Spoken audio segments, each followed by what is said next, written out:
स्वागत है आप सभी का नालंदा यूनिवर्स 77 पर। दोस्तों, घटना चक्र का एक बहुत ही शानदार सीरीज स्टार्ट किया गया है। यह series UP PCS RO exam के लिए है। यह सीरीज दोस्तों यूपी पीएससी के द्वारा जो भी एग्जाम कराए जाते हैं उन सभी एग्जामों के लिए है। खास तौर पर यह सीरीज यूपी पीसीएस और आरओ के लिए है। दोस्तों, यह वीडियो आप आरओ के लिए साथ ही साथ यूपी पीसीएस के लिए देख सकते हैं। ये बहुत ही शानदार सीरीज है। जय हिंद, जय भारत। नमस्कार दोस्तों, कैसे हैं आप सब। आज दोस्तों वीडियो नंबर 2 है। इससे पहले इसका पहला वीडियो अपलोड कर दिया गया है और आप लोग को मालूम हो ही चुका होगा कि यह वीडियो किसके लिए है, तो मुझे शायद ज़्यादा बताने की ज़रूरत नहीं। चलिए शुरू करते हैं वीडियो को। ज़्यादा टाइम वेस्ट नहीं करेंगे फालतू का। सवाल नंबर 11 है आज का। इसमें पूछा गया, उस स्थल का नाम बताइए जहाँ से प्राचीनतम अस्थायी जीवन के प्रमाण मिले हैं। बहुत ही अच्छा है सवाल है। एक चीज़ मैं आपसे कहना चाहूँगा कि जो मैं सवाल पढ़ रहा हूँ, बोल रहा हूँ, ये मेरा काम है, बोलना, पढ़ाना, समझाना, उत्तर बताना। लेकिन आपकी भी एक रिस्पॉन्सिबिलिटी बनती है कि आप भी सवालों को दिख पर जरूर पढ़ा करो। यहाँ पर क्या लिखा गया है? अस्थाई। एक मिनट चाहिए। यहाँ लिखा है अस्थाई। अब यहीं पर सवाल में यहीं पर शब्दों का खेल होता है। यहाँ पर अस्थाई की जगह अस्थाई भी हो सकता था। तो आपको सवाल सही से पढ़ो, फिर उसका उत्तर दिया करो। ठीक है। अगर बात करें सवाल नंबर 11 के बारे में, तो इसका सही उत्तर हो जाएगा ऑप्शन नंबर डी, यानी कि मेहरगढ़। ठीक है। अब थोड़ा सा हम लोग बात करते हैं, मेहरगढ़ है कहाँ। तो बलूचिस्तान के कच्ची मैदान स्थित मेहरगढ़, ठीक है, यानी कि बलूचिस्तान के जो कच्ची मैदान है वहाँ पर स्थित है मेहरगढ़। ठीक है, ये चीज़ ध्यान देना। अगला सवाल है सवाल नंबर 12। इसको थोड़ा सा छोटा कर लिया जाए क्योंकि थोड़ा दिख नहीं रहा होगा आप सभी को। एक मिनट। सवाल नंबर 12 में कहा गया है, निम्न में से किस पुरास्थल से पाषाण संस्कृति से लेकर हड़प्पा सभ्यता तक के सांस्कृतिक अवशेष प्राप्त हुए हैं। फिर से सवाल को आप लोग जरूर पढ़िएगा। 12 का सही उत्तर हो जाएगा ऑप्शन नंबर बी, यानी मेहरगढ़ से। ठीक है। और मेहरगढ़ कहाँ है? तो ये बलूचिस्तान में, यानी कि, और बलूचिस्तान कहाँ? तो ये पाकिस्तान में। ठीक है। तो बलूचिस्तान यानी पाकिस्तान में स्थित पुरास्थल मेहरगढ़ से पाषाण संस्कृति से लेकर हड़प्पा सभ्यता तक के सांस्कृतिक अवशेष प्राप्त हुए हैं। ठीक है। अब आइए बात करते हैं प्रश्न नंबर 13 के बारे में। काफ़ी इंपॉर्टेंट सा ये भी है। एक मिनट जाइए, इसको थोड़ा बीच में कर लेते हैं, थोड़ा जूम भी कर लिया जाए थोड़ा सा। प्रश्न नंबर 13 में है, नौदा टोली का उत्खनन किसने किया था। इंपॉर्टेंट सवाल है। पूछा क्या क्या है? नौदा टोली का उत्खनन किसने किया था।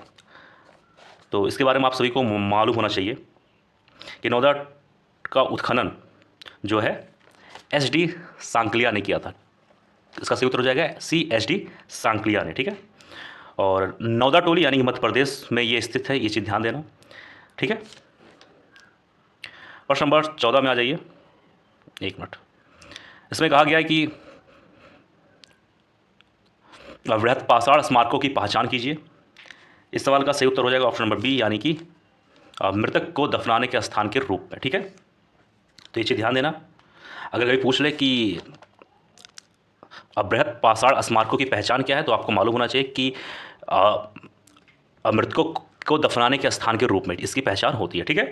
ये सवाल यूपी पीसीएस में आ चुका है, ये चीज़ ध्यान देना।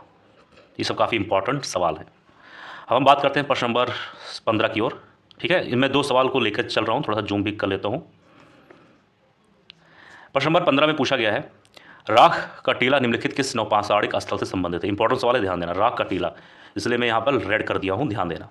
15 का सही उत्तर हो जाएगा ऑप्शन नंबर बी, यानी कि संगनकल्लू। ठीक है। अभी संगनकल्लू कहाँ पर है? तो कर्नाटक में मैसूर के पास वेलारी जनपद में स्थित संगनकल्लू नामक नौपाषाण कालीन पुरास्थल से राख के टीले प्राप्त हुए हैं। ठीक है। अब आइए बात करते हैं प्रश्न नंबर 16 के बारे में। प्रश्न नंबर 16 में कहा गया है, निम्न में से कौन सा स्थल प्रागैतिहासिक चित्रकला के लिए प्रसिद्ध है। ठीक है, ध्यान देना। 16 का सही उत्तर हो जाएगा ऑप्शन नंबर बी, यानी कि भीमबेटका। ठीक है। अच्छा, भीमबेटका के बारे में थोड़ा सा जान लेते हैं। हम लोग विस्तार से बात करने वाले हैं, ध्यान से मेरी हर एक बात को सुनना। मध्य प्रदेश के रायसेन जिले में स्थित भीमबेटका प्रागैतिहासिक शैल चित्रकला का श्रेष्ठ उदाहरण है। तो सबसे पहली चीज़ आपको ये मालूम होना चाहिए कि भीमबेटका कहाँ पर स्थित है। तो मध्य प्रदेश के रायसेन जिले में स्थित है। तो आपको एक सवाल में 2 सवाल और भी मिल गया। अब और इसके बारे में जान लेते हैं। इन गुफाओं में जीवन के विविध रंगों को पेंटिंग के रूप में उकेरा गया है, जिनमें हाथी, सांभर, हिरन आदि के चित्र हैं। ये चीज़ ध्यान देना। ठीक है। और इसकी जो खोज है 1957 में वी.एस. वांकर ने की थी। ठीक है। 1957 में वी.एस. वांकर ने की थी। तो आपको एक सवाल में इतना कुछ जानने का मौका मिल चुका है, इसलिए ध्यान देना। प्रश्न नंबर 17 में आ जाइए। इसमें कहा गया है, गैरिक मृतभांड पात्र OCP का नामकरण हुआ था। इस सवाल का सही उत्तर हो जाएगा ऑप्शन नंबर ए, यानी कि हस्तिनापुर में। ठीक है।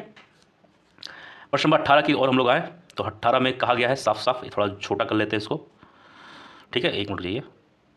18 में ये पूछा गया है कि ताम्र काल में महाराष्ट्र के लोग मृतकों को घर के फर्श के नीचे किस तरह रखकर दफनाते थे।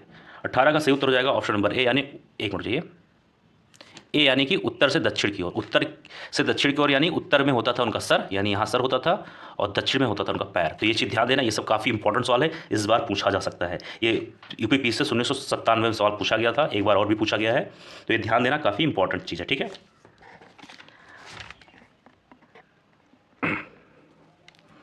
तो ये चीज़ ध्यान देना, काफ़ी इंपॉर्टेंट सवाल हो जाता है।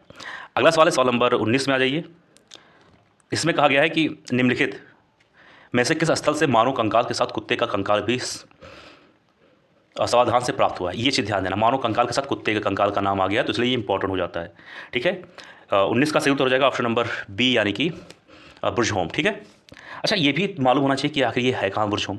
तो जम्मू एवं कश्मीर में श्रीनगर के निकट उत्तर पश्चिम में स्थित बुरज़होम से नौपाषाणिक अवस्था में मानव कंकाल के साथ कुत्ते का भी कंकाल शवाधान से प्राप्त हुआ है। ठीक है, प्रश्न नंबर 20 में आ जाइए। इसमें कहा गया है कि विंध्य क्षेत्र के किस शिलाश्रय से सर्वाधिक मानव कंकाल मिला। ये इंपॉर्टेंट सवाल हो जाता है, क्यों? क्योंकि यहाँ पूछा गया सर्वाधिक। तो 20 का सही उत्तर हो जाएगा ऑप्शन नंबर डी, यानी कि लेखिया। अब लेखिया कहाँ स्थित है, हम लोगों ने इसके जो पहले वाली वीडियो थी उसमें हम लोग बात कर चुके हैं। ठीक है, तो शायद मुझे बताने की जरूरत ना पड़े ज़्यादा। अब बात करेंगे इस वीडियो का अंतिम सवाल, सवाल नंबर 21 के बारे में। ठीक है, ध्यान देना, ध्यान से सुनना। सवाल नंबर 21 में नीचे दो कथन दिए गए हैं, एक को अभिकथन ए और दूसरे को आर कहा गया। अब आइए दोनों को हम लोग पढ़ेंगे फिर जानेंगे। अभिकथन ए में है, विंध्य क्षेत्र के पाषाण युगीन लोगों ने नूतन भूतल काल के अंत में गंगा घाटी में प्रव्रजन किया। कारण है आर, यानी कि जलवायु परिवर्तन के कारण इस काल में असुख्तता का चरण था। अब इन दोनों पॉइंट को हम लोगों ने पढ़ा, आप लोगों ने भी पढ़ा होगा इस वीडियो को रोक के। अब इसका उत्तर जान लेते हैं। 21 का सही उत्तर हो जाएगा ऑप्शन नंबर ए, यानी ए और आर दोनों सही है, तथा आर जो है ए की सही व्याख्या भी करता है। यानी कि ध्यान देना, ए भी सही है, बी और आर भी सही है। और अगर हम आर की बात करें तो आर जो है ए के बारे में सही व्याख्या भी करता है, तो ये चीज़ ध्यान देना। दोस्तों ये था आज का वीडियो, मुझे मेरे वीडियो पसंद आया होगा। किसी सवाल में कोई डाउट हो जरूर कमेंट बॉक्स में लिख देना। मिलते हैं किसी और वीडियो में। PDF चाहिए तो कमेंट बॉक्स में लिख देना। किसी और वीडियो में। जय हिंद, जय भारत।